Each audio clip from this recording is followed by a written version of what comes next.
ওং স্থাপকায় চ ধর্মস্য সর্বধর্মস্বরূপিণে অবতার বরিষ্ঠায় রামকৃষ্ণায় তে নমঃ। ঠাকুর মা ও স্বামীজিকে আমার ভক্তিপূর্ণ প্রণাম জানিয়ে আজ পাঠ করব পরম পুরুষ শ্রী শ্রী রামকৃষ্ণ, পর্ব নম্বর 55। তৃতীয়বার দক্ষিণেশ্বরে যাচ্ছে সারদা, যাচ্ছে পদব্রজে, সঙ্গে ভূষণ মণ্ডলের মা ও আরো কজন বর্ষীয়সী মহিলা। আর যাচ্ছে লক্ষ্মী আর তার ভাই শিবরাম।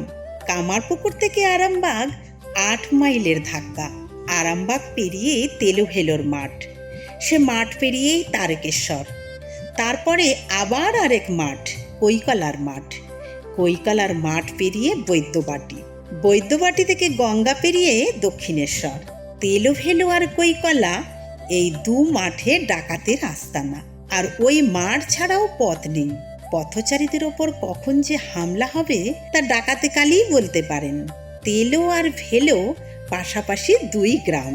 মাঝখানে মাঠে এক ভীমদর্শনা করাল বদনা কালী মূর্তি, ডাকাতে কালী, দস্যুদের আরাধনিয়া, ধান্যদা, ধনদায়িনী। ডাকনাম তেলেভেলোর ডাকাতে কালী। ভূত প্রমত সেবিকা ঘোরচণ্ডী রণরামা। শুধু লুণ্ঠন নয়, চোখের পলকে খুন করে ফেলা, লাশ লোপাট করে দেওয়া, যাকে বলে গায়েবী খুন। ডাকাতের সে লাঠি বজ্রের চেয়েও নৃশংস। টাকা কড়ি যা আছে খুলে দিচ্ছি ঝুড়ি ছেড়ে, এটুকু প্রস্তুত হবারও সময় দেয় না। আগে লাঠি, শেষে লুট। কারো আর মারো নয়, মারো আর কারো। এর থেকে একমাত্র উপায় হচ্ছে দল পাকিয়ে পথ হাঁটা। দল দেখে ডাকাতেরা যদি ভয় পায়, দল থাকলে পথচারীদের অন্তত সাহস বাড়ে। সন্ধ্যের বেশ আগেই পৌঁছেছে আরামবাগে। চলতে চলতে সারদার পা দুখানি ক্লান্ত হয়ে পড়েছে। রাতটা আরামবাগে কোথাও বিশ্রাম করলে হয়, কিন্তু সঙ্গীরা নারাজ। তারা বলে আধার লাগবার আগেই বেলাবেলি তেলুভেলোর মাঠ পেরিয়ে যাওয়াটাই বুদ্ধিমানের কাজ। এখনো দিব্যি দিন আছে, সহজেই পেরিয়ে যেতে পারবো। মিছিমিছি এক রাত নষ্ট করি কেন? পথক্লান্তির কথা কাউকে বললে না সারদা। তোমরা যখন চলেছ আমিও চলি তোমাদের পিছে পিছে। কেবলই পিছিয়ে পড়ছে থেকে থেকে, পা টেনে টেনে তবু চলে এসেছে 4 মাইল। কিন্তু তার সঙ্গীরা কোথায়? সঙ্গীরা থেমে পড়েছে বারে বারে। থেমে পড়ছে যাতে পা চালিয়ে এসে সারদা তাদের সঙ্গ ধরতে পারে। কিছুতেই তাড়াতাড়ি চলতে পারছে না মেয়েটা। কাহাতুক তোমার জন্য এমনি করে দাঁড়াই বলো তো? বিরক্তি জানায় সঙ্গীরা।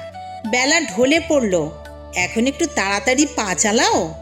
সাধ্যমতো পদক্ষেপ দ্রুত করে সারদা, কিন্তু তার সাধ্য কি সঙ্গীদের সঙ্গে তাল রাখে? আবার সে পিছিয়ে পড়েছে। 20-25 হাত নয়, প্রায় সিকি মাইল। এমনি করে চললে কি করে চলবে? আবার থমকে ওঠে সঙ্গীরা। তোমার জন্য কি সবাই শেষকালে ডাকাতের হাতে মারা পড়ব?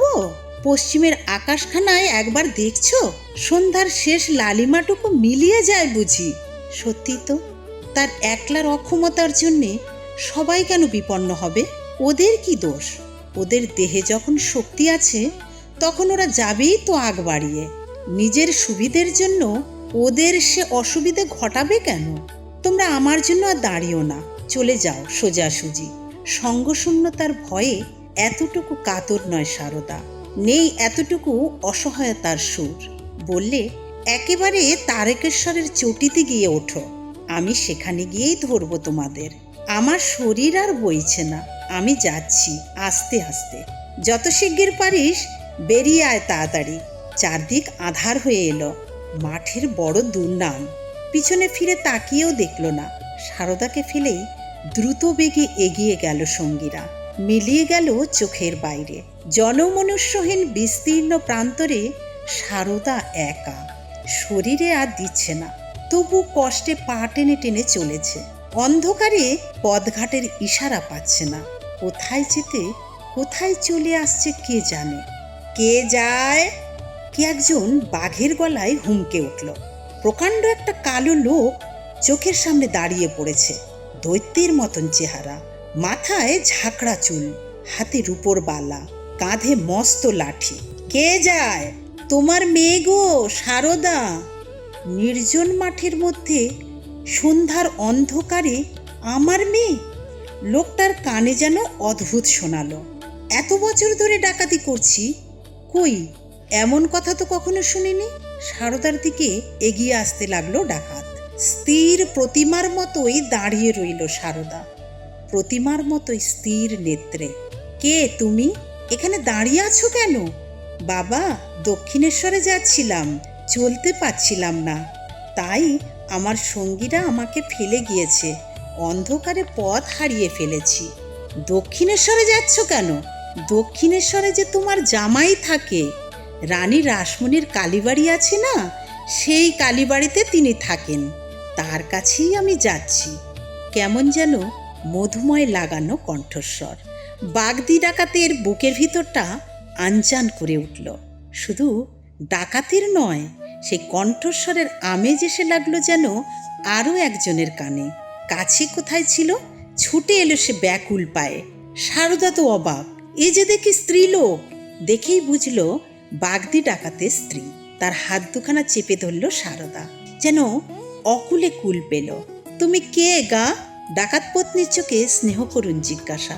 তোমার মেয়ে সারদা, চিনতে পারছো না?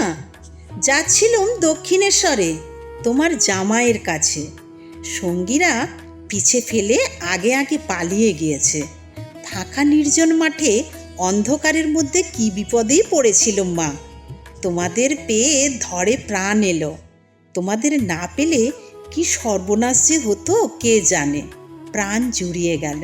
কঠিন পাথর ফেটে বেরোলো সুধা ধারা। দয়াহীন মরুভূমির আকাশে নম্র মেঘের মাধুর্য। মেয়ে আমার নেতিয়ে পড়েছে গো, কিছু ওকে খেতে দাও আগে। ডাকাত বউ বললে ডাকাতকে, না আমি এগোই, তারকেশ্বরে গিয়ে ধরবো আমার সঙ্গীদের। অসম্ভব, পথের মাঝেই পড়বে টাল খেয়ে। বাপ হয়ে মেয়েকে কেউ পাঠাতে পারে না এ বিপদের মুখে, এ ঘোর অন্ধকারে, জনশূন্য মাঠের মধ্যে দিয়ে, তার শরীরের এই অবসন্ন অবস্থায়। তার চেয়ে চলো, কাছে পিঠে যে দোকান আছে সেখানে তোমার থাকা খাওয়ার ব্যবস্থা করি। রাত ফুরেলে খোঁজা যাবে ফের পথের নিশানা তোমার সঙ্গীদের উদ্দেশ্যে। তেলেভেলোর ছোট একটি মুদির দোকান, সেখানেই নিয়ে গেল সারদাকে। নিজের হাতে সজ্জা রচনা করলো ডাকাত বউ। ডাকাত নিজে গিয়ে মুড়ি মুড়কি কিনে আনলো। বাপের দেওয়া খাবার তৃপ্তি করে খেলো সারদা, মায়ের করা বিছানায় শুলে আরাম করে। ছোট মেয়েকে মা যেমন করে ঘুম পাড়ায়, তেমনি করে ডাকাত বউ ঘুম পাড়ালো সারদাকে। আর সারা রাত লাঠি হাতে দুয়ার আগলে দাঁড়িয়ে রইল ডাকাত বাবা। কোথায় সব কিছু লুটপাট করে, চাই কি গুম খুন করে ফেলবে তা নয়, নিদ্রাহীন দীর্ঘ রাত্রি দুয়ারে দাঁড়িয়ে পাহারা দিচ্ছে। উপায় কি? এ যে তার মেয়ে, যে মেয়ে সেই আবার মা। ভোরে ঘুম ভাঙতেই মেয়েকে নিয়ে এগোলো তারকেশ্বরের পথে। খেতে কড়াইশুঁটি ফলেছে, তাই ছিঁড়ে ছিঁড়ে ডাকাত বউ দিতে লাগলো সারদাকে। বললে, তোর খিদে পেয়েছে, খা। মুখ ধোয়া হয়নি, তবু ছোট মেয়ের মতো তাই খেতে লাগলো সারদা। স্বাদে অপূর্ব মাতৃস্নেহ। চারদণ্ড বেলা হয়েছে, পৌঁছলো তারকেশ্বর। আমার মেয়ে কাল সারা রাত কিছু খায়নি, যাও শিগগির শিগগির বাবাকে পুজো দিয়ে বাজার করে নিয়ে এসো। মাছ তরকারি দিয়ে মেয়েকে ভালো করে খাওয়াতে হবে। ডাকাত বউ তাগিদ দিল স্বামীকে। বাগদি ডাকাত বাজার করতে ছুটল। তার মেয়ে শ্বশুর ঘরে যাচ্ছে। যাবার আগে বাপের বাড়িতে আজ তার শেষ খাওয়া। সঙ্গীদের সন্ধান পেল সারদা। ওমা, তুই বেঁচে আছিস? আসতে পেরেছিস পথ চিনে? কোথায় ছিলি তুই সারা রাত? বাবা মার কাছে ছিলাম, ছিলাম নির্ভয়ের আশ্রমে, নিশ্চিন্তের ক্রোড় নীড়ে, বাৎসল্য রসের সরসিতে। খাওয়া দাওয়ার পর বিদায়ের পালা এলো। যাত্রীদল এবার বৈদ্যবাটির পথ ধরবে। বাগদি বাপ মা কাঁদতে লাগলো অঝরে। মেয়ে সারদাও নিজেকে সামলাতে পারল না। সেও কান্নায় ভেঙে পড়ল। এক রাতের পরিচয়ে এক জন্মের সম্পর্ক, কণ্ঠের একটি মাতৃ সম্বোধনই অনন্ত জীবনের বন্ধন। এমন মেয়ের বিচ্ছেদ সয়ে কি করে বাঁচবে তারা? কাঁদতে কাঁদতে অনেক দূর পর্যন্ত এগুলো বাগদিনী। বাগদিনী কড়াইশুঁটি ছিঁড়ে মেয়ের আঁচলে বেঁধে দিল যত্ন করে। বললে, মা সারু, রাতে যখন মুড়ি খাবি তখন এগুলো দিয়ে খাস। বলতে বলতে নিজের আঁচলে চোখ চেপে ধরল। বাগদি বললে, যদি পায়ের বোঝা স্ত্রী না সঙ্গে থাকতো, সোজা তোমাকে পৌঁছে দিয়ে আসতাম, দেখে আসতাম জামাইকে। কিন্তু বলো, দক্ষিণেশ্বরে তুমি যাবে? সারদা পিড়াপিড়ি করতে লাগলো। রাজি করালো ডাকাত বাবাকে। মাঝে মাঝে গিয়ে মেয়েকে না দেখে সে কি সে থাকতে পারবে? মা কি মেয়েকে পাঠিয়ে দেবে না তার নিজের হাতে গড়া মোয়া নাড়ু? পথ ছাড়াছাড়ি হয়ে গেল। ডান দিকের রাস্তায় বাবা আর মা চলে গেল, সারদা আর তার সঙ্গীরা চলল বাঁ দিকে। যত দূর দেখা যায় বাবা আর মা ফিরে ফিরে তাকায় আর কাঁদে। সারদাও থেকে থেকে তাকায়, পিছন ফিরে আর আঁচলে চোখ মোছে। ডাকাতের ছদ্মবেশে কে এরা বাগদিনী? জানিস আমরা কি দেখলুম? গায়ে ফিরে এসে বলতে লাগলো বাগদি দম্পতি। দেখলুম স্বয়ং কালী এসে দাঁড়িয়েছেন। যে কালী পুজো করি সেই কালী। বলো কি গো, দেখলে? ঠিক তাই দেখলে? সত্যি সত্যি দেখলুম, কিন্তু বেশিক্ষণ দেখি এমন সাধ্য কি? আমরা যে পাপী, আমরা পাপী বলে যে রূপ গোপন করে ফেললে, সারাক্ষণ দেখতে দিলে না। চকিতে যখন একবার দেখেছ তখন পলকেই পাপ চলে গিয়েছে। চকিতের দেখাই অনন্তকালের দেখা, যা চকিত তাই চিরকালীন।